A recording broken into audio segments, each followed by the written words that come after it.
This is Where We Live from Connecticut Public Radio. I'm Lucy Nalpathanchel. Late last year, poet and Yale Law School graduate Dwayne Betts came to our studio to talk about his third collection of poetry, Felon. The label felon described Betts after he was sentenced to 8 years in prison for a carjacking when he was just 16 years old. But he told me it's more than a label that follows him and other ex-offenders. Post-incarceration is always there. So it's not you do your time and you move on necessarily, but it's like, how do we create a system in which folks could build bridges instead of, burn them down, and where the community could build bridges instead of burning them down. Today, Where We Live, we'll learn how some Connecticut policymakers are working to help ex-offenders restart their lives. Coming up, we'll hear from State Representative Robin Porter and from a member of the ACLU's Smart Justice Coalition about legislative proposals to reduce barriers, including ways to enforce housing and employment anti-discrimination laws. And later, help doesn't have to start only when someone completes his or her prison sentence. We talk with the Connecticut Department of Correction about its reentry measures that begin inside some of the state prisons.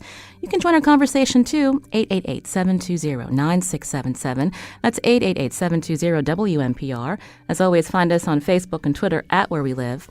I want to welcome my first guest into the studio. Kel Lyons is a Report for America Corps member who covers criminal justice and mental health for the Connecticut Mirror. Kel, welcome to our show. Thanks for having me. So when we think about criminal justice in our state, there's a lot of focus in recent years about how to help ex-offenders transition. So generally, when we're looking at the state of Connecticut, when we think about ways to rehabilitate offenders, where are some of the gaps that you've discovered? Well, there are some gaps in terms of folks who get out and don't have an ability to put their lives back together when they're out of prison. What we're really grappling with right now is sort of when a prison sentence ends, or your time under state supervision ends. And so we're trying to look at ways to expand opportunities for folks when they get out so that they can get housing and so they can get education and employment and life insurance coverage, things like that. When someone completes their sentence and returns back to their community or hopes to get to their community, what are some of the housing options for them? Well, a lot of individuals, there are 28 halfway houses across the state that people can try to get into. There are these sober houses that folks can try to get to as well.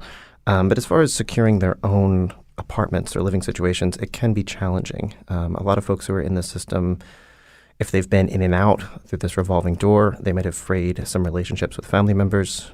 They might be suffering from mental health issues. They might have issues with drug and alcohol addiction.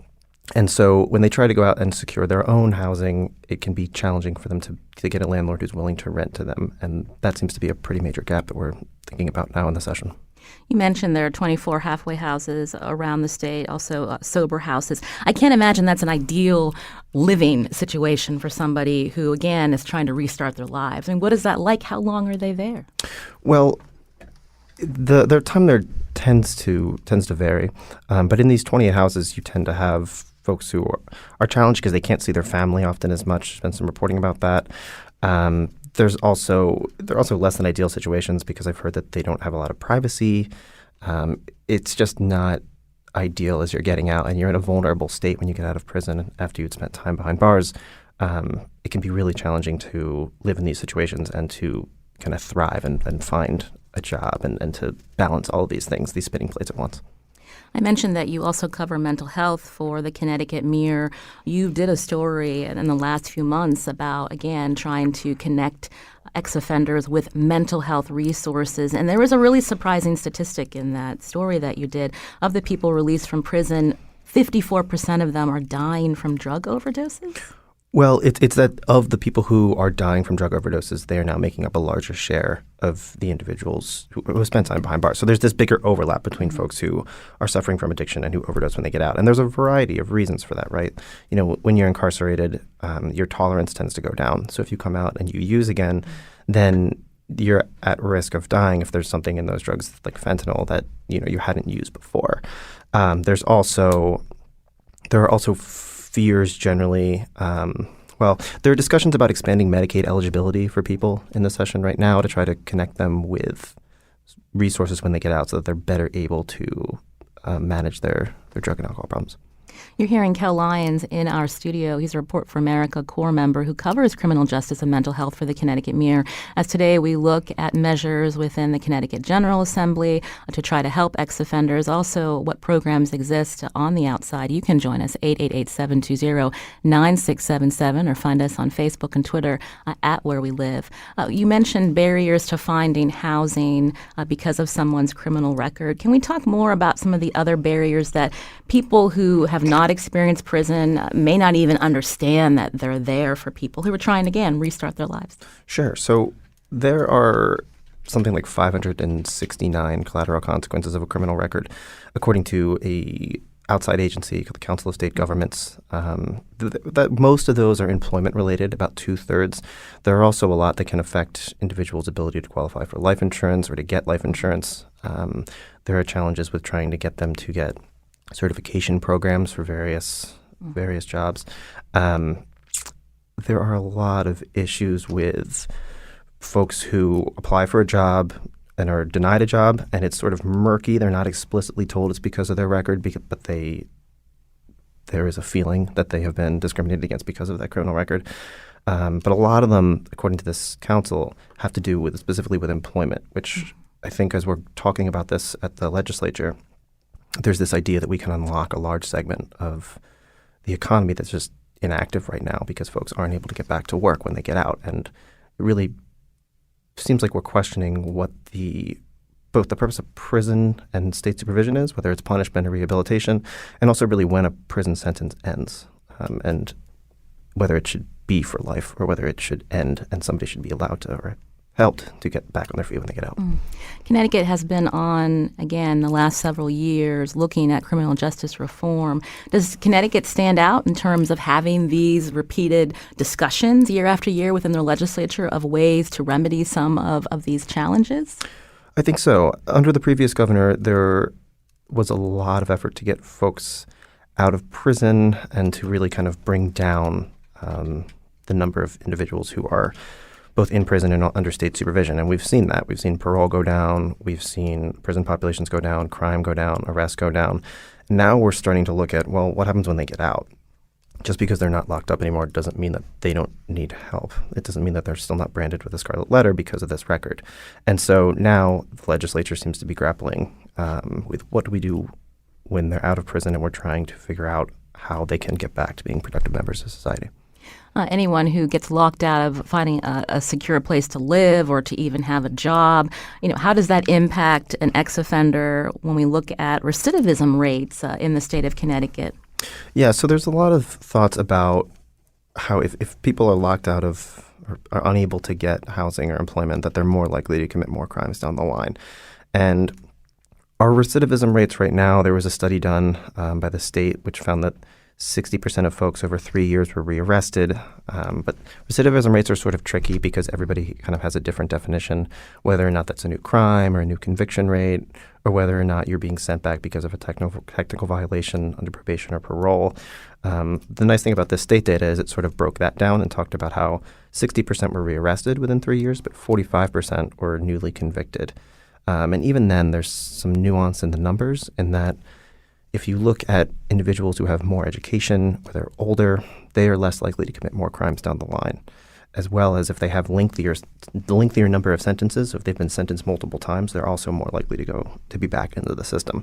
So I think when we're talking about giving individuals more ability to get jobs and housing, we're trying to kind of nip that. We're trying to reduce the recidivism rate, both by giving them more opportunities to get back on their feet, but also, I would argue, to get folks who are aging up and therefore less likely to commit crimes to get back in the system, to give them less of an opportunity or give them more opportunities to stay out of the system so that they don't put themselves at risk of getting back into it.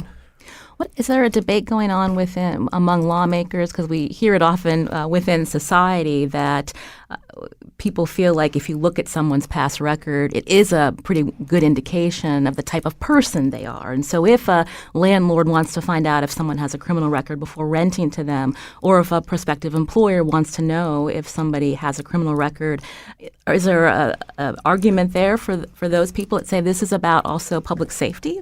Yeah, so a lot of the concerns in this session about both collateral consequences bills and about clean slate legislation have to do with public safety and kind of managing walking this line between keeping people safe and giving people a second chance. And, employers are worried about lengthening the hiring process if they have to be subjected to some bills that are in the legislature. There are also concerns generally about safety of specific populations, like elderly populations or children. And I think the bills that we're talking about are pretty fluid. They can be changed. But we're really talking about, in some capacity, a pretty lengthy amount of time that's come between when somebody was convicted and when they're looking for help. So there's a bill in the session right now called Clean Slate, which was introduced originally by the governor this year, and he released a proposal that would automatically clear the criminal records of Class C and D misdemeanors, so really low-level stuff. Then a few weeks later, Senator Gary Winfield came out with another bill that was a lot broader. There were Class C, D, and E felonies, and there were also all misdemeanors. There were some exceptions to those, but it was a much wide-ranging bill. But in both of those proposals, there's a 7-year waiting period between the convictions. So that's a pretty long time. And the research shows us that people who stay conviction-free or crime-free for a certain number of years, they get less likely to commit more crimes down the line. And in some researchers said that they're actually less likely than people without records to commit crimes down the line. So 7 years is a pretty long time, and it's also longer than the 3 to 5 years that is currently in place by the Board of Pardons and Parole if you want to apply in person. And I hear that process can be very burdensome and complicated, and sometimes people need to hire attorneys, and that can be a challenge as well if someone doesn't have the resources. Yeah, and a lot of folks have said that it's really onerous, and it's also, somebody said that it was like being retried again. And it's also worth noting that a lot of people who've been through the system and who have convictions, they're kind of pushed into the system because of unresolved trauma and unaddressed mental health needs. And to really kind of relive that in pretty serious detail for the Board of Pardons and Parole is challenging for some people. And so this would give them an opportunity. They'd have to wait longer, but it would be automatically cleared. You can join our conversation here on Where We Live, again, as we talk about new proposals to help reform the criminal justice system, also to help ex-offenders not be discriminated against because of their criminal record. You can join us 888-720-9677 or find us on Facebook and Twitter at Where We Live. Valentine's calling from Hartford. Go ahead. Hello? Yes, go ahead. This is Valentine. I'd like to mention 2 programs that are in place that are a help for people coming out of prison. One is the Welcome Center, which is in the back of City Hall. You have to approach it from the street behind City Hall.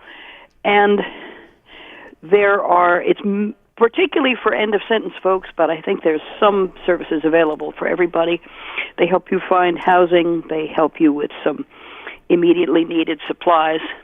And the other one is Hang Time, which happens every other Thursday, strictly, not second and third, fourth, or first and third, but every other Thursday at the Connecticut's, the Peace Center of Connecticut on High Shop Avenue. And it's from 6 to 8. It includes a meal, usually pizza, and formerly incarcerated people can come and tell their stories. Anybody can come. You don't have to be incarcerated. And just meet other people in the same situation, and it's very welcoming. If you say to the room you just got out, you'll get a hand of applause. So I'd like to talk about those 2. Well, thank you for letting us know, Valentine. And those are 2 programs that you mentioned that are in Hartford. We'll try to find links and put them on our website or tweet them at Where We Live. But before we head out with Kel Lyons again for Report for America Corps member, before we head to break, when we think about this short session, the likelihood of some of these measures that you mentioned that could be passed? Well, everything is a little up in the air right now, given with the concerns over the coronavirus. But I think thinking about these bills as concepts, what we're really grappling with at the session is, we're pushing a conversation forward, and I'm hoping to kind of telegraph that to the state about the sort of philosophical role that prisons and criminal records play in our society.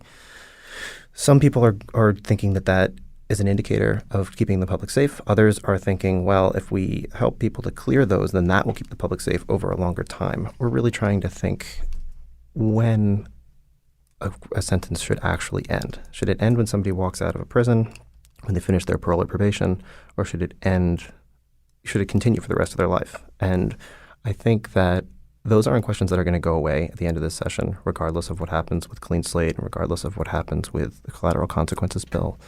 We're kind of going to be thinking about these for a long, long time.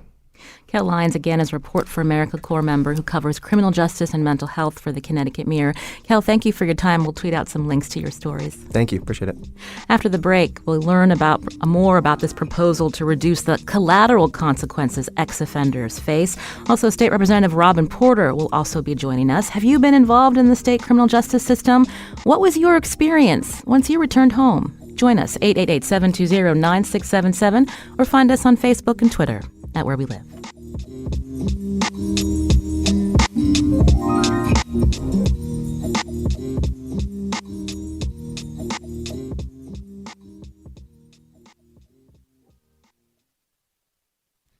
This is Where We Live from Connecticut Public Radio. I'm Lucy Nalpathanchel. Today we're focusing on efforts to reform the criminal justice system in Connecticut. Now, one bill the Connecticut General Assembly is considering would prevent people from being discriminated against because of their criminal record. To tell us more, joining us now in studio first is Shelby Henderson. She's a member of the Smart Justice campaign with the ACLU of Connecticut. This is a campaign that includes people who've been formerly incarcerated who are now working to reduce the state's jail and prison population and to end racial disparities in Connecticut's justice system. Shelby, welcome to our show. Thank you for having me. So we are talking about, again, ways to help ex-offenders, but you're actually doing the work trying to get the word out about, what it's like to transition after serving time. So can you tell us a little bit about your background? Are you from Connecticut? What was your upbringing like? Yeah, I am. My name is Shelby. I am a graduate student at John Jay College. I am an ACLU Smart Justice team leader and a strong advocate for criminal justice reform. Mostly this came due to my experience, with the police. So I first started, being involved when I was in about middle school up until the age of 23. And I think Representative Porter always says this too, those closest to the problem are closest to the solution. So I'm really here just to use my experience and to help others and reform the system. You said that your first experience, again, with the justice system was when you were in middle school. What was that like for you? What was your support network at the time?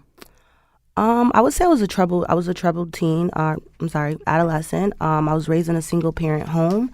And I think for me, I didn't know how to express myself. And a lot of things were just things that were happening within my family. So I would say around my incarceration centers around my trauma as a teen. And it was things that I've never learned how to deal with. So can you tell us a little bit about when you were incarcerated and where? And again, did you get any kind of support when you were incarcerated as well? So I was incarcerated in Broward County. I was incarcerated here in Connecticut as well. And there's over 500 barriers for people with a criminal record. So when we're talking about preparing, I don't think that there's really any program that can prepare you, for the 500 plus barriers that you're going to be dealing with post incarceration. So the reentry process for me was a little bit difficult. I would say I'm privileged in some ways due to my family support, but there's really not much you can do. That's why this bill is so very important, because it will help people get back on the right path, and it's going to open a lot of opportunities for a lot of people. When we talk about, again, different places that you've been incarcerated, again, you were a teenager. Mm-hmm. And so when people hear this, they may wonder, oh, well, there's probably a place for her with other teens. But was that your reality, or were you with adult women? So I was here in Connecticut in Niantic, and there's a section for female who are under the age of 18. But literally, you are with adult women, yes. And that must have been hard. It was very difficult. I would say that was one of my lowest points in my life, a very lonely place. and in fact very traumatic. I don't believe for me there was anything rehabilitative about that process as a teen or as an adult. Yes, it was a very dark place. Yeah. So I understand that you got out in 2014. Is that right? Yes. And so you mentioned collateral consequences. We've heard Kel mention this as well, more than 550. So walk us through some of the immediate challenges you had as somebody that had come out of prison with a record. There's endless challenges. There's always a challenge, and I think a lot of people who have a criminal record have normalized this in some ways, but literally it is a scarlet curse. And when you mention you have a record or someone finds out, you're always there explaining, or there's always a no after a no after a no. And I think it's very difficult for people because we are literally limited by our criminal record. So it's kind of like, when it pertains to employment, there's ceilings there. We're locked out of labor markets. When it's for housing, we're locked out of housing. So I would say for me, I was denied multiple times. When the first week I came home, I filled out over 200 applications for jobs, and there was always a no, and a no. I work with people right now in our campaign who have degrees and are continuously denied professional opportunities. Again, you're hearing Shelby Henderson on Where We Live. She's a smart justice advocate with the Connecticut ACLU as we talk about ways that some lawmakers and policy leaders are looking to help ex-offenders once they are on the outside trying to restart their lives. Shelby, you mentioned that you're a graduate student, so you started out at local community college in Hartford. Now you're at the John Jay College of Criminal Justice. What has that experience been like for you? Did that help you feel like you needed now to advocate for others? Yeah, I mean, I pride myself on, going to John Jay College and being a fierce advocate for justice, as we would say. Yeah, it definitely has been a great experience at that school, but that hasn't always been my experience. So originally, when I was studying for my undergraduate degree, there's always a question, have you been convicted of a crime? So at that point, when I originally enrolled in the school, I was told I was going to be on academic probation, not because I had bad grades or anything, but that was difficult. I work alongside smart justice members who are literally fighting for their education and have been told that they can't be accepted to a school based off of their criminal record. So does my criminal record mean that I'm not worthy of an education? Like, this is 2020 and we're fighting for education. This is similar, to a lot of the Jim Crow laws of the South, where once you have a criminal record, you are literally blacklisted out of an education, labor markets, housing, etc. So I would say this is why this bill is so important, and this is why I'm fighting for change. I understand that you're at John Jay, as we mentioned, but you're hoping to be an attorney. But again, when we talk about barriers, how will that impact you if you want to, again, move on and become an attorney licensed in the state of Connecticut? Yeah, I think there's also barriers there. There's definitely barriers there. Law school applications, that's a question that they also ask you. So despite if you received an expungement or not, they're asking you for court records. They're asking you for a lot of information. And yes, I think it is potential that you may not be able to sit for the bar. Yeah, but I'm doing this so that I can fight for people like me. And I think those closest to the problem are closest to the solution. And really having someone, an advocate, that can understand what you're going through and the implications. These are people's lives, right? We fight differently. Yes. You can join our conversation here on Where We Live, 888-720-9677. That's 888-720-WNPR. Have you had experience with the state's criminal justice system? What resources were available to you when you returned home? Again, we want to hear from you. You can also find us on Facebook and Twitter at Where We Live. Jillian's calling from Meriden. Jillian, you're on the show. Hi, yes. I was just calling. I've worked in the criminal justice system for years. I've worked in group homes and at the state facilities, and I'm actually currently writing my capstone for my graduate degree on the reentry process. And though I love this bill and I think it's amazing because I've worked with many families through the expungement process, and it is a very difficult one. I would love to see more change on the front end. I would love to see more change in the funding that programs get, because yes, we have these programs that have been mentioned, but they're very few and far between, and they're very underfunded. A lot of them have to get their own funding. They have to go out and get private funding. And I would just love to see more work on connecting the dots for people when they're coming home. And though we can't, hit those 500 barriers that she mentioned with one program, we can hit a lot of them if everyone works together and we have a common goal. Well, thank you for your call, Jillian. I wanted to transition now to State Representative Robin Porter, who's with us. She represents Hamden and New Haven. Representative Porter, thanks for coming on the show today. Thank you for having me, Lucy. First, what was your response to our caller, Jillian, talking about, again, the need for starting for help with the front end versus looking at, okay, now what do we do? I absolutely agree with that. I believe that we need to be more preventive and actually making ways for people as they re-enter society to make sure that they have the supports in place that they need. That's critically important. I heard Kel mention in the sentence inmates, and what that means is they have exhausted their sentence. They are being totally discharged without supervision, and unfortunately, that also means that they don't have the resources that people coming home on parole and probation have. So there is a tremendous need to fund, and that's something that I fight for as well.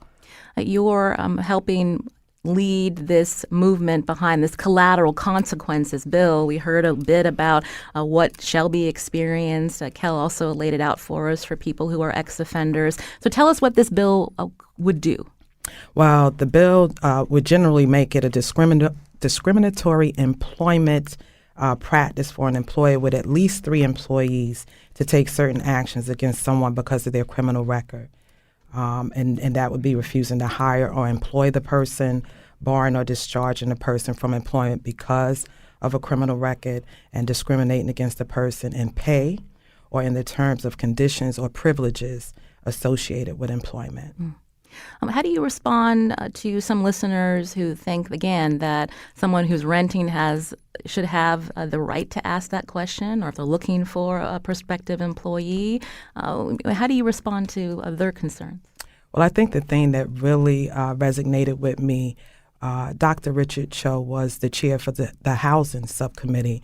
And during that time, through data and research, what we found was, even before we were doing the data and research, he actually brought this information to us. A criminal record doesn't dictate anything when it comes to housing. It doesn't make that person any more likely to recommit than someone who has never committed a crime. So I think that's something that people need to really think about. When you were sitting here listening to Shelby's story, you probably met her already at the LOB. Oh, yes. When she testified before lawmakers, or when other members of the Smart Justice Coalition were there. These stories, you hear them time and time again? They're similar? Absolutely. I mean, and in full disclosure, my son is actually a justice impacted person. So I've had this experience as a mom whose only son went to prison. So it's personal. So tell me a little bit more about that when you say it's personal. What was the experience that you saw happening to your son when he was involved in the criminal justice system and then needed, again, supports to help maybe find a job, or where was he going to live? I think the first thing that it made me realize is that, until it happens to you and you have that experience, you do have a jaded perspective around people who go to prison and commit crimes. It did change my perspective in the way I saw the system working, or should I say not working.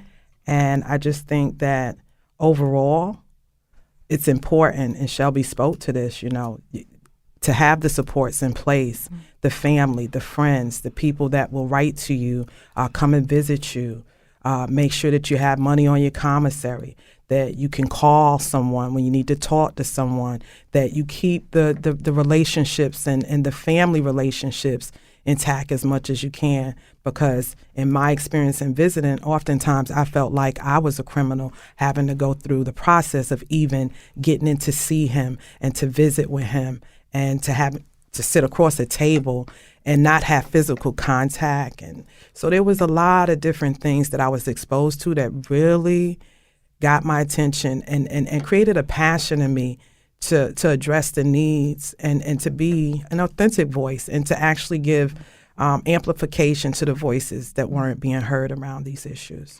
Before I take some calls, you can join us at 888-720-9677. We've spoken a few times now about the barriers for people to try to find housing or employment.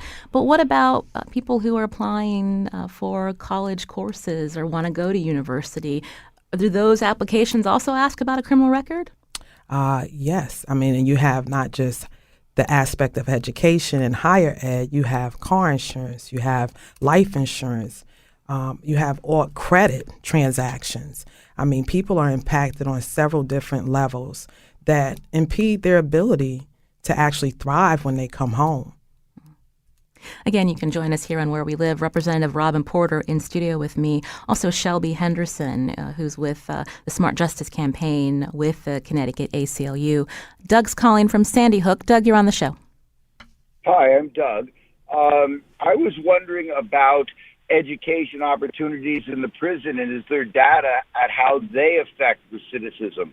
I do know from my no, I don't know. I'm interested in. I hear that people have to pay for their college classes in prison, which really seems backward if it works. And I know that people with behavioral issues in the past are often kept out of it. Only a very few get to take advantage. A great question, Doug. Representative Porter. Yes, Doug, I can speak to that personally. My son, my family and I did have to pay out of our pockets for his college education. He was receiving college credits while he was away. We are working, and I can say that, I give credit to Commissioner Cook for this, for really pushing to see about getting Pell Grants back in effect for people that are currently incarcerated. You mentioned this is the Department of Correction Commissioner. Department of Correction Commissioner Roland Cook. Before I take another call, Shelby, I mentioned you're a grad student. So how did you find a way, again, to enroll and pay for school? I relied primarily on student loans to fund my education. Yeah.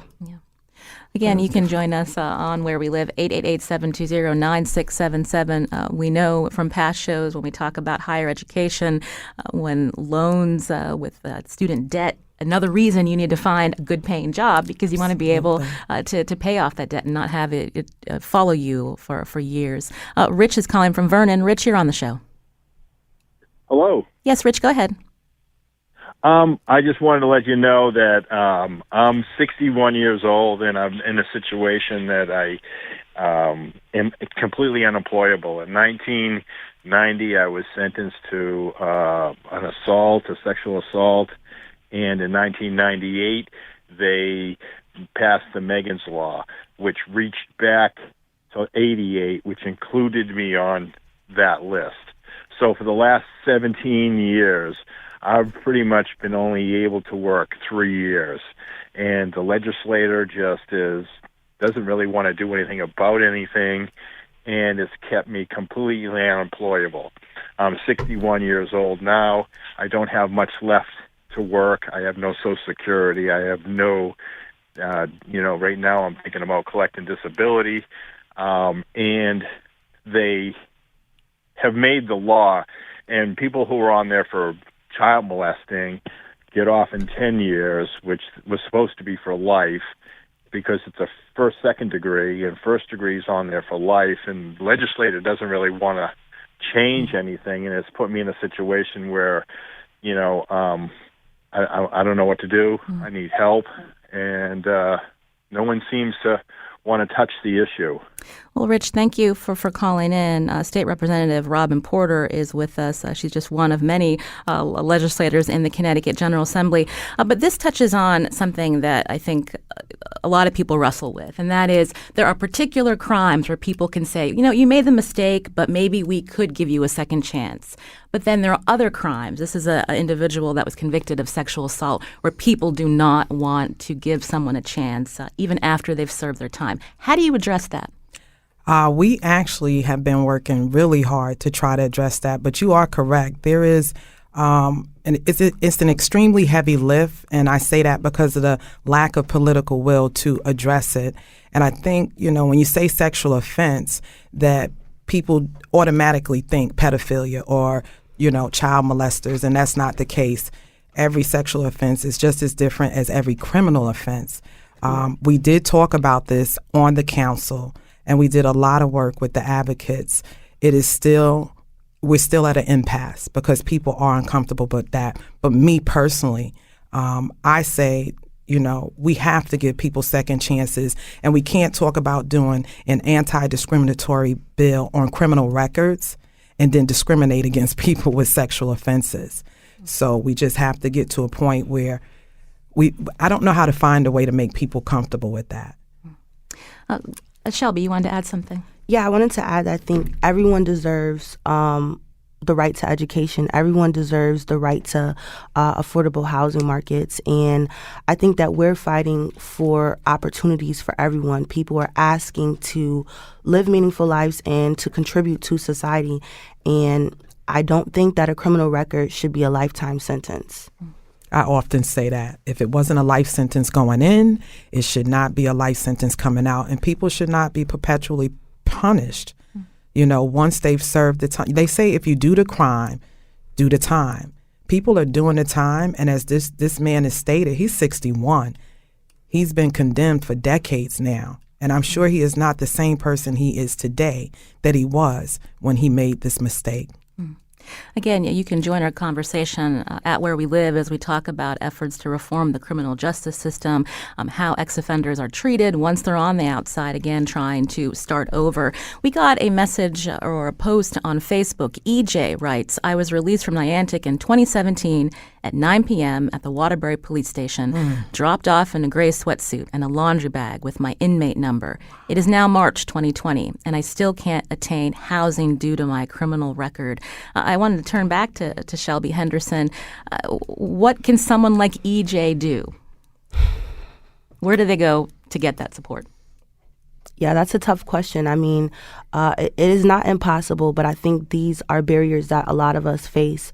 I could say when I was looking for an apartment, I was turned down numerous times.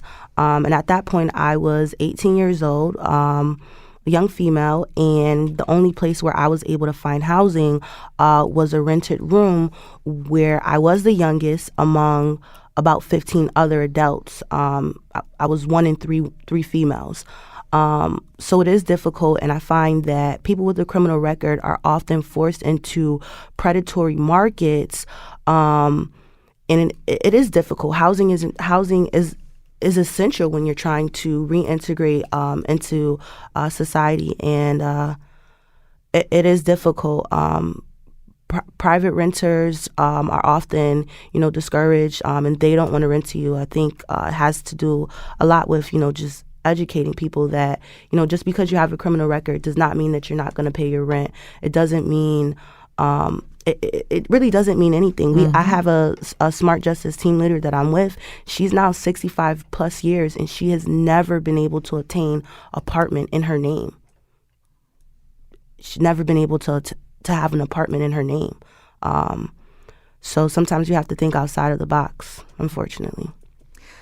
Shelby Henderson is a smart justice advocate with the Connecticut ACLU. We're running short on time, but I do thank you for coming in today to talk to Where We Live about your experience and about the work that the Smart Justice Campaign is doing. Thank you, Shelby. Yeah, no, absolutely. Thank you for having me. And I would like to say, I really believe in this bill, and I think this is a strong launch pad to help people live meaningful lives. So, yeah, call your legislators. And I want to mention, too, that State Representative Robin Porter is going to stick around for us for this last segment. This is Where We Live. I'm Lucy Nalpathanchel. Coming up, we're going to talk more about reentry measures. Again, it doesn't necessarily mean that it starts when someone is released from prison. We're actually going to find out what the Connecticut Department of Correction is doing to help offenders when they're on the inside. You can join us as well at Facebook and Twitter at Where We Live.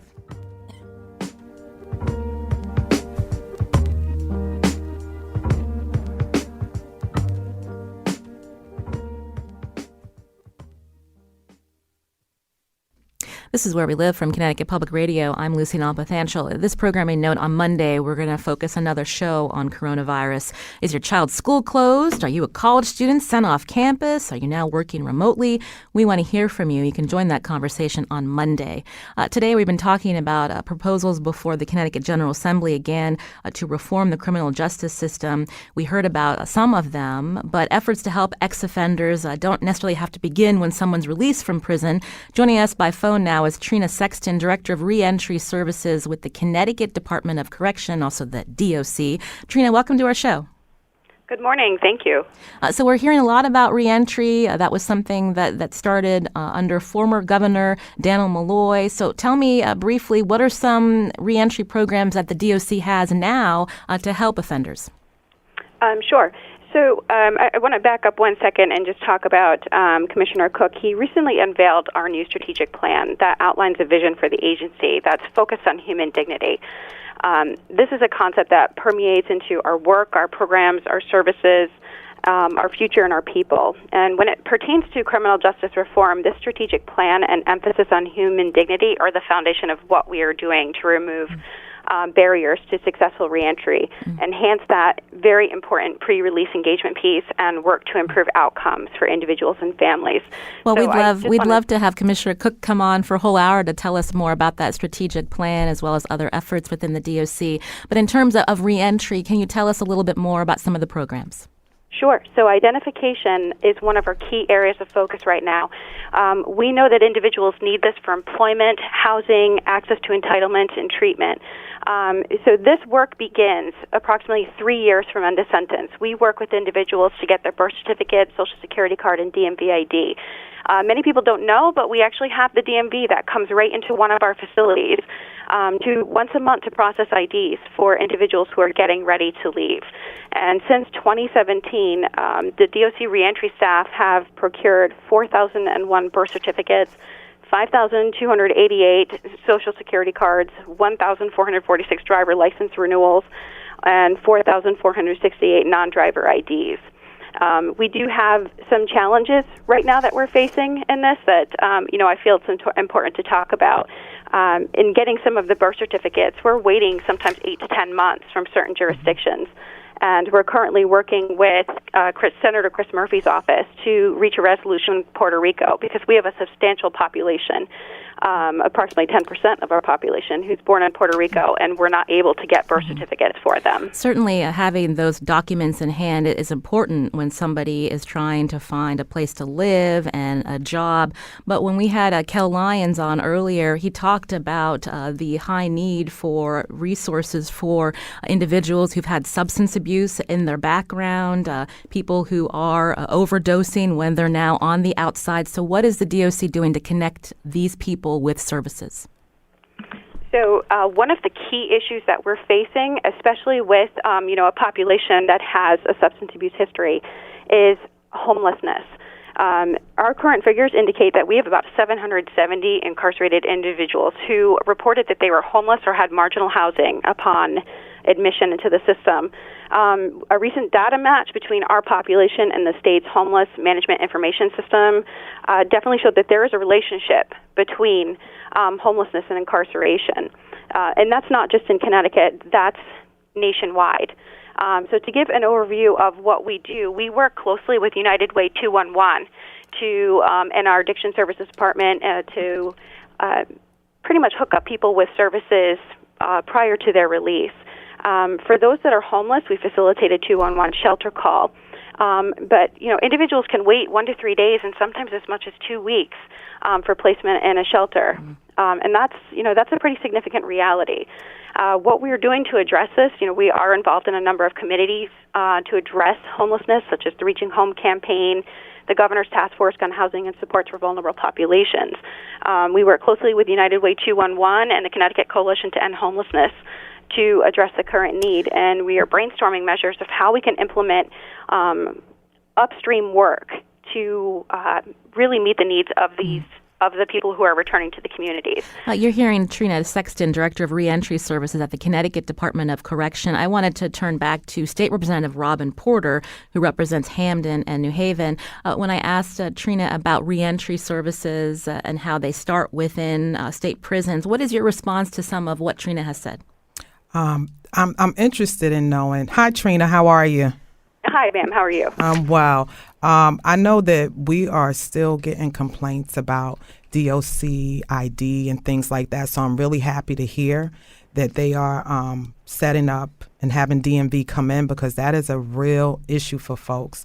And I've heard that complaint recently, and these are folks that have been home. So it's not really the people that she's talking about currently, but I'm excited that they're addressing that issue, because it is a tremendous issue. And in terms of homelessness, we just got a couple minutes left. I wanted to say that, the justice impacted people that are reentering society, they are 10 times more likely to be homeless. And when you talk about, public safety, the public is less safe when we have people that can't provide shelter for themselves. The public is less safe when we have people that can't go to work and sustain themselves and pay bills and put a roof over their head and food on the table. So I wanted to talk about that, but I also wanted to touch on the mental health piece, because Yale Transition Clinic does tremendous work around the reentering population, Emily Wang, Lisa Puglisi, Jerry Smart, and you actually have to be a formerly incarcerated person in order to even work on this transition clinic. So that speaks to the importance of having lived experience around the issues of homelessness, lack of housing, lack of employment, the mental health issues and the supports, medication, diabetics. I mean, people come home, they need dialysis. So those are the things that I just wanted to make sure I got out there, because DOC is doing a tremendous job in trying to help bridge these gaps. Well, we're almost out of time, but there seems to be, with the state budget issues, Representative Porter, over the last few years, an over-reliance on nonprofits filling the gap, but they're having their funding restored to where they were in previous years. So what can be done about that? I think that the first thing that needs to be done is that legislators need to hear from their constituents. Calls need to be made, emails, people need to show up for public hearings, or just come to visit their legislator to express to them their concerns around this and how it's not just impacting a person that's been convicted. A conviction impacts family impacts community, and community impacts this state at large.